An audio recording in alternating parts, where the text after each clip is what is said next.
রঘুবীর একদিন দিতে গিয়ে আড্ডা হারিয়ে ফেলল ফুলের রেশনের কার্ডটা। তারপর খোঁজাখুঁজি এখানে ওখানে।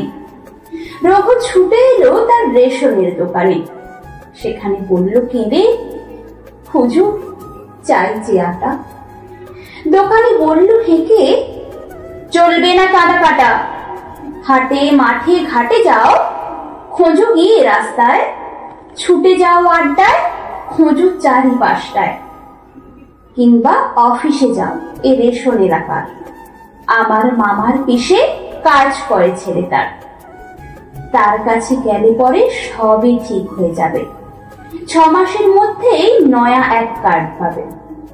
রঘুবীর বলে কেঁদে, 6 মাস কি করব? 6 মাস কি উপবাস করে থুকে মরব? আমি তার করব কি? দোকানে উঠল রেগে। যা খুশি তা করো তুমি, বলল সে অতি বেগে। পয়সা থাকে তো খেও হোটেলে কি মেশেতে, নইলে শটান তুমি যেতে পারো দেশেতে।